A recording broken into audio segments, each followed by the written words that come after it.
Scott's Miracle-Gro. Yes, you heard me right. Scott's Miracle-Gro. Forward P is 16. Fertilizer company.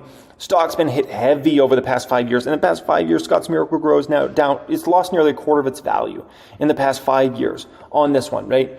This is just one of those companies, it's once again kind of a cyclical company. It goes through these really exciting 5-year spans where the stock is just, seems like one of the most consistent stocks in the stock market. It goes through these 5-year spans where it's just like, clearly no one wants the stock, right? At the end of the day, Scott's Miracle-Gro, it's going to be highly relevant in 3 years, 5 years, 10 years from now, okay? The company's been here for a long time. It's going to continue to be there. There's no like crazy innovation going on that's going to somehow eliminate them or something like that, like, other companies might face. So Scott's Miracle-Gro, beaten down dog stock, and actually has a pretty bright future, and it's actually trading on sale, which is, for that stock, it's not usually a normal thing, right? But this is the way stocks perform, man. Even in these like sleepy stocks that people don't think about, it's like Scott's Miracle-Gro, fertilizer company. You kidding me? The stock had a blow off top to nearly $250 or so. I mean, the stock went from $50 to $250 in like a year and a half, 2 years. It was incredible. And then now it's had this way overdone just of the stock that's just insane. This is stocks for you. And this is where the great arbitrage is for us as individual stock pickers, because we're able to look out there at thousands of stocks and find ones that are just trading very undervalued at times, right? And this is just another example of one of those companies that's trading at a huge, huge discount right now. That's a funny one. It's a funny one to be trading at a huge discount. But yeah, even fertilizer companies can trade at massive discounts, okay? The Planet, down 76 whopping percent on the Planet. 54K down on this one, right? And this is what you got to go through as an individual stock picker. Like, sometimes things are going to work really freaking well for you, and sometimes it's going to be like, geez, can we get a break? No, in regards to Planet, I do believe this one will come back. I believe it's going to actually start coming back in the second half of this year. I believe they're going to start reporting much more impressive numbers over the next several quarters, and I believe things will get better for the company in 2024 and beyond.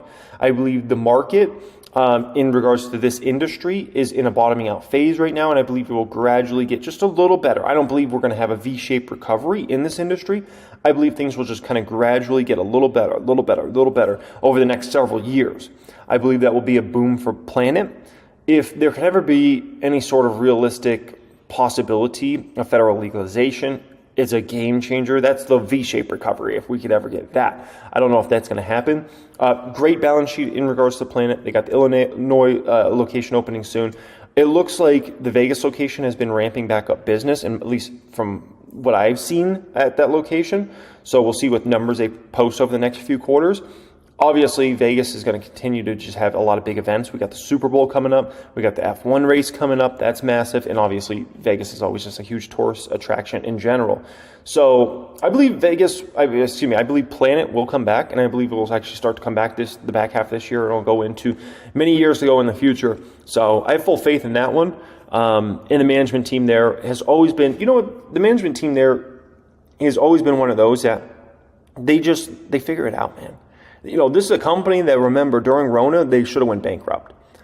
But the management team pivoted toward curbside pickup. They pivoted toward delivery. They didn't even do stuff like that. There was it was only a store business at that time. They pivoted. They figured out even in the worst situations, and they made it through Rona. Like, this management team there, for a small cap company, they're one of the very few that got their heads on straight. And so I have full faith that they'll bring this baby back, and we will go green on this stock, and then we'll go very nicely green. I have a lot of belief in what they will pull off there in the business model. Okay, PayPal. So PayPal, this is obviously my favorite stock I'm buying right now. I've been buying these shares very aggressively. I'm going to continue to buy these shares very aggressively all the way to the end of this year, essentially. Okay, so PayPal. A lot of things I'm excited about here with this one. They own PayPal and they own Venmo. If you look at the iOS leaderboard in the United States of America on any given day, pretty much, Venmo and PayPal are the number 2 and number 3 most popular apps every single day. Usually the only one that outdoes them is what's called Cash App. Okay.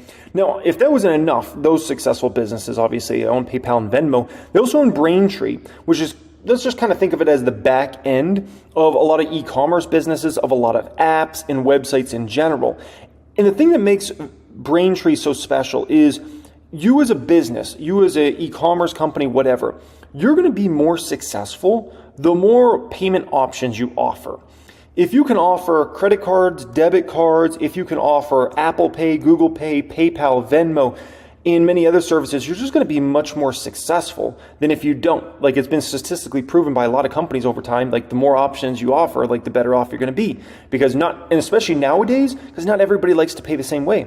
Somebody might use PayPal and Venmo that doesn't use Apple Pay. Somebody might use Apple Pay that doesn't use PayPal and Venmo. Somebody might use PayPal that doesn't use a debit card or credit card. Like, there's all these different phenomenons that go on out there. And so you've got to have all these different options at your disposal, okay?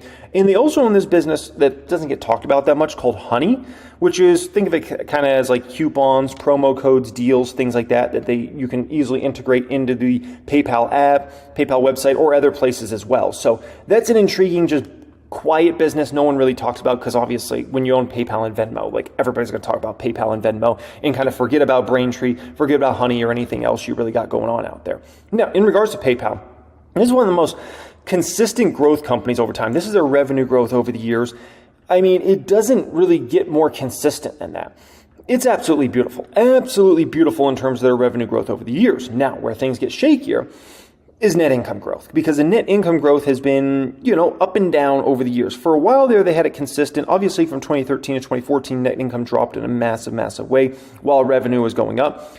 And, it was kind of on an uptrend. Then it went, obviously, insane kind of during Rona. Then we kind of flatlined. It went down. A lot of that has to do with some one-time expenses and a bunch of other messy stuff. So nonetheless, PayPal's been going through a messy time when it comes to their bottom line, and that's certainly weighed on the stock price in a significant manner. Now, with that being said, recently, they're getting their bottom line back together in a very healthy way.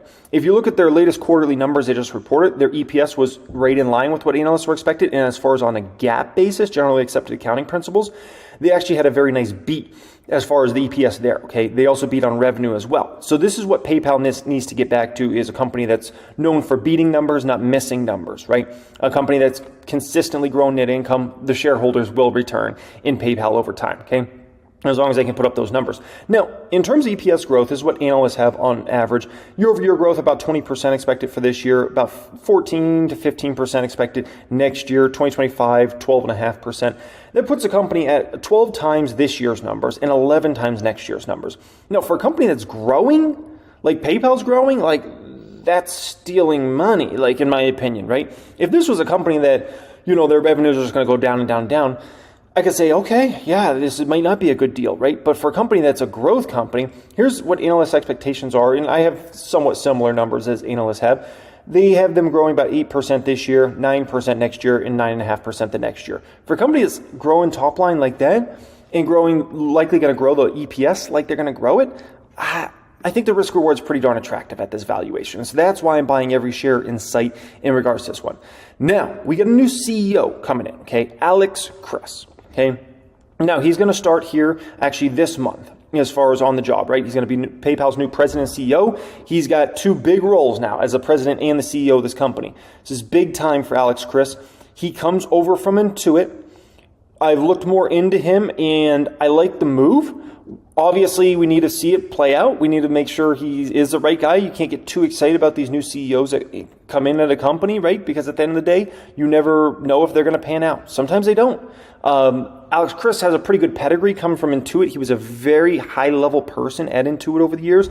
And Intuit, one of the most beloved stocks in the entire stock market. Intuit's absolutely unbelievable. This stock, if you go back kind of 2010, 2011, this is like a $40 or $50 stock. Today, it's a $500 plus stock.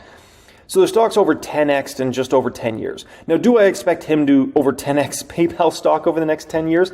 No. But if PayPal can be a 2x, 3x, 4x returner, I will be a very happy shareholder. And considering how low of a risk I believe I'm taking in PayPal because of the valuation it's currently trading at, I'll gladly take the risk reward on this one.